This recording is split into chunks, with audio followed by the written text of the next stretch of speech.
Every army that has tried to reach Myrnohrad by road in the last year has learned the same lesson the hard way.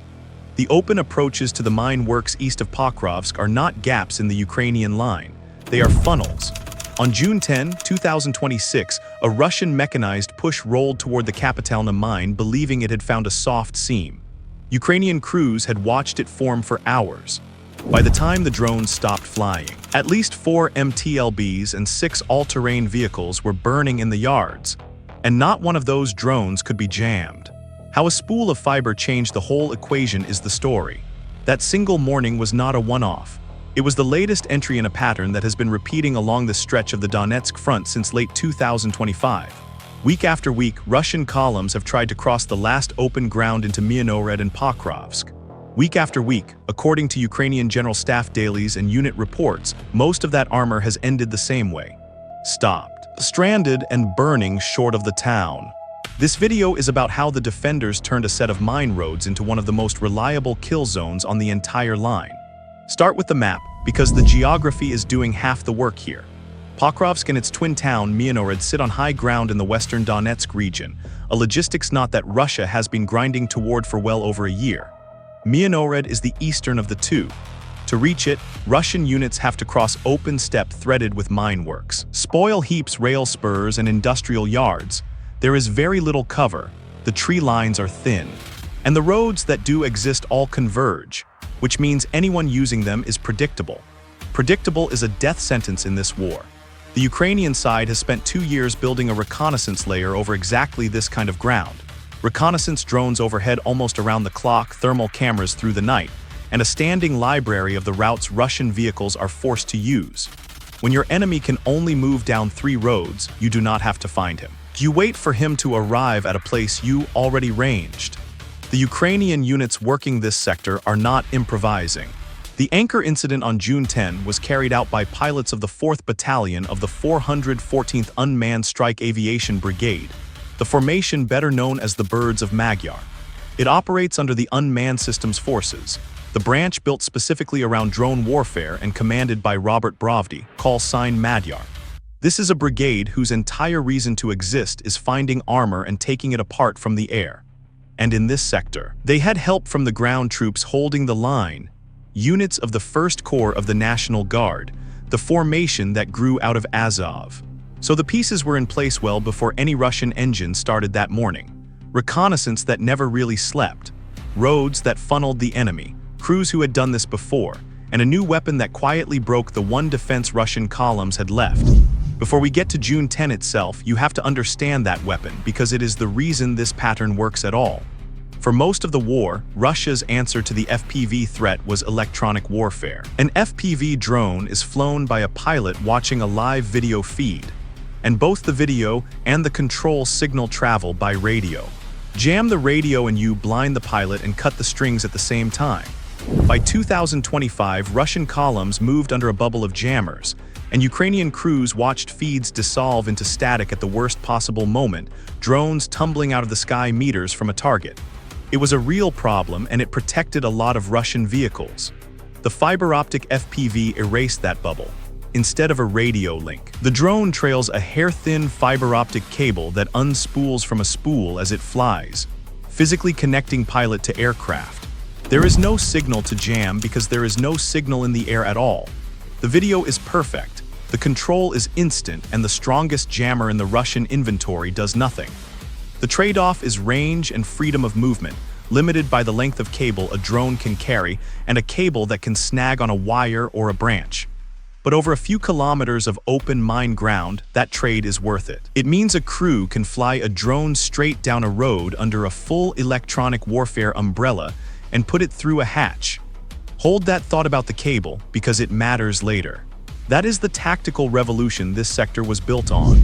Now the human half. Russian mechanized assaults here follow a doctrine that looks fine on a staff map and dies on this specific ground. The idea is speed and mass. Load infantry onto armored vehicles, pick a moment when visibility or jamming favors you, and race across the open stretch faster than the defenders can react, dismounting close enough to seize a foothold. On flat ground against thin defenses, it can work. Around Myrnohrad, it hands the defenders exactly the target they want, a column on a known road moving toward a known objective. And here is the discipline that turns a target into a slaughter. The Ukrainian crews learned not to strike the moment a column appears. An early strike on the lead vehicle warns everyone behind it, and the rest scatter back into cover before you have done real damage. So the crews wait. They let the column commit. They let it get deep into the open, past the point where turning around is faster than pushing on, and only then do they close the door. It is patience against momentum, and momentum keeps losing. Before June 10, there were two engagements that show exactly how this plays out, and both are worth walking through because together they explain why Russian commanders should have known better. The first came on November 10, 2025. A Russian reinforcement column tried to slip into Pokrovsk itself under heavy fog. Fog is a gift to an attacker here. It blinds the reconnaissance drones and washes out the thermal cameras. And Russian planners have leaned on weather again and again to get across the open ground. That morning it was motorcycles, light buggies, and at least one tank moving fast through the murk, betting the visibility would hold long enough to reach the buildings. The fog is a clock though, and it always runs out. When it lifted, the column was caught in the open with nowhere to hide and no time to reach cover. FPV crews from the 7th Air Assault Corps were waiting for exactly that moment. Ukrainian accounts describe the destruction of at least a dozen vehicles in minutes. The fast, light transport that Russia had shifted to precisely because it was harder to hit was suddenly stranded in daylight, engines exposed, riders in the open.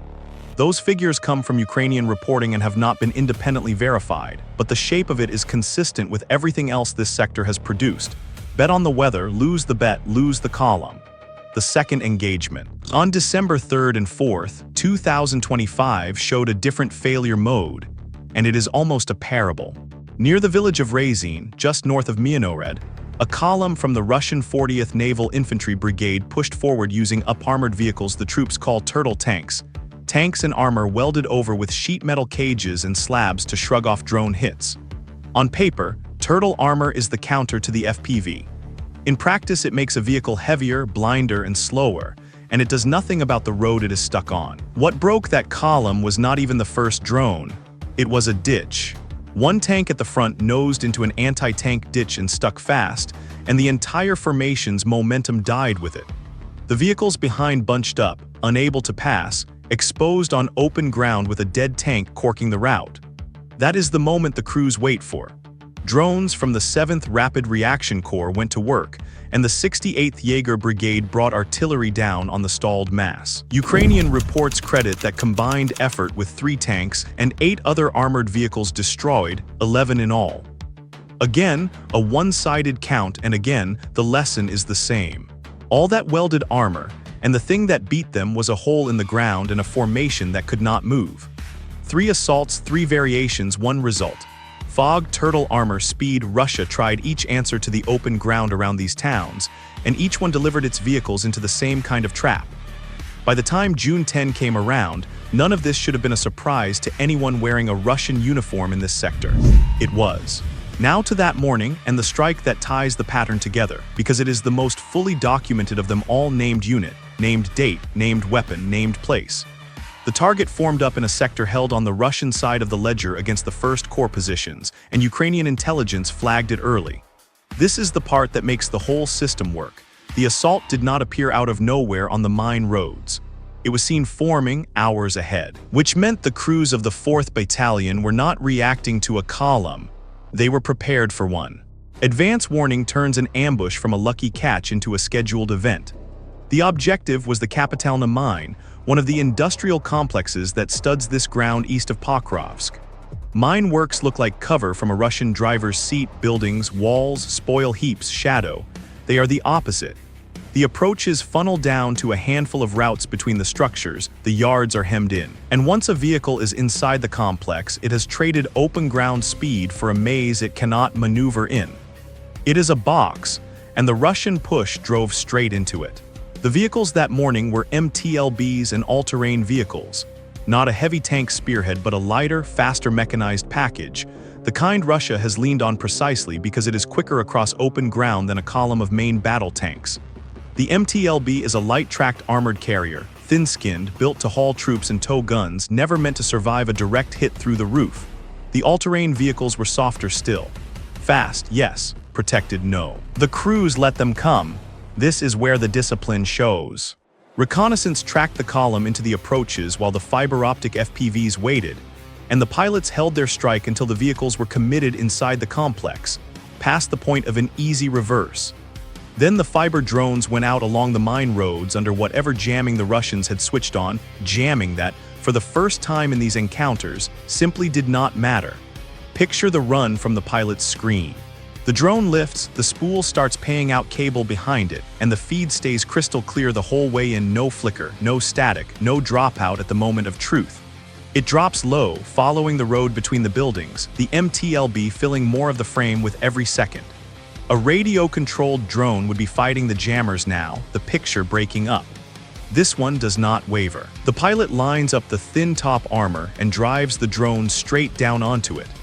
An MT-LB hit through the roof does not survive.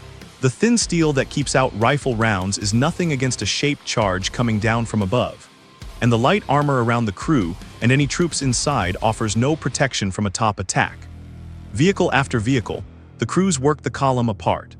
Ukrainian accounts of the day credit the 4th Battalion of the Birds of Magyar with at least 4 MT-LBs and 6 all-terrain vehicles destroyed in and around the Kapitalna mine industrial area. 10 armored vehicles in a single documented action, in a box the enemy chose to drive into. That count is a Ukrainian claim, drawn from the brigade's own reporting and the general staff, and it has not been independently confirmed vehicle by vehicle. What is not in dispute is the method, and the method is the point. Fiber-optic FPVs flown by a dedicated strike brigade, cued by intelligence that saw the assault forming, striking only once the column had committed inside a funnel of mine works it could not escape. 10 vehicles is not the whole story of what a strike like this costs Russia. Every MT-LB and every all-terrain vehicle in that yard was not just a machine, it was the transport for an assault group. The whole doctrine of the fast mechanized push depends on getting infantry to the objective alive and organized. Take out the carriers in the open and you do not just destroy vehicles. You strip the infantry of their mobility, their momentum, and often the men themselves. And you do it before a single Russian soldier reaches the first Ukrainian trench. The assault fails at the start line rather than at the objective. That is a far cheaper way to stop an attack than fighting it building by building. Look at the exchange rate because it is brutal in the plainest sense. A fiber-optic FPV drone is a cheap machine, a few hundred to a couple of $1,000s, even with the cable and spool that make it jam-proof. An MT-LB is a piece of armored equipment worth well into 6 figures once you count what it carries and the trained crew inside it. 10 armored vehicles for the price of 10 fiber drones is not a fair fight. And it is not meant to be. This is the whole logic of the unmanned systems forces that Bravdi built. Trade the cheapest thing you have for the most expensive thing the enemy has, and do it over and over until the enemy runs out. Now come back to the cable, the detail worth holding onto. For 2 years, Russia's electronic warfare was the great equalizer on this front, the thing that let columns move, the reason so many FPV runs failed at the last second. The fiber-optic drone took that equalizer off the table in this sector. Every jammer the Russians switched on over the Kapitalna approaches that morning was dead weight. Their single best protection against the FPV threat did nothing, and the men in the MT-LBs had no way of knowing it until the feed that could not be jammed was already on top of them. That is the thread running through all 3 engagements. November's fog, December's ditch, June's fiber cable. Each time the thing the Russian column was counting on to get it across the open ground turned out to be worthless. Weather runs out. Turtle armor gets stuck. Jammers do not touch a fiber link. And behind every one of those failures sat the same patient reconnaissance layer and the same discipline. See the assault form, let it commit, close the door once it is too deep to back out. Step back to the map one more time because this is what it adds up to. The corridor of open ground east of Pokrovsk and around Myrnohrad used to be the way in. It was the seam Russian commanders kept probing, the place where mass and speed were supposed to buy a foothold. It is not the way in anymore. Route by route, the crews working this sector have converted the mine roads and industrial yards into ground that swallows armor. The line of which kilometer is safe for a Russian vehicle has moved, and the defenders moved it, not by outshooting a bigger army, but by deciding in advance where every column would die. None of this makes Myrnohrad safe. The pressure on Pokrovsk and Myrnohrad is real and relentless, and Russia has kept feeding assaults into this ground precisely because the objective is worth the losses to Moscow. What the fiber-optic FPV changed is the price. Every push across the open now costs armor and the infantry riding it day after day for gains measured in meters when there are gains at all. That is the strategic weight of a 10-vehicle morning at the Kapitalna mine. Not one battle one, but an entire method of attack made expensive enough that it stops paying. Which brings the pattern to its point. Russian doctrine here still assumes the open ground can be crossed if you are fast enough, armored enough, or lucky with the weather. 3 engagements in 8 months say otherwise, and the newest of them says it with a weapon the jammers cannot touch. The Russian side keeps arriving at the Myrnohrad mine roads believing it has found the soft seam. Every time, the seam closes behind the lead vehicle. The men who chose to cross that ground keep finding out too late that it was never a gap. It was the trap, and the door was already open, waiting for them to drive all the way in.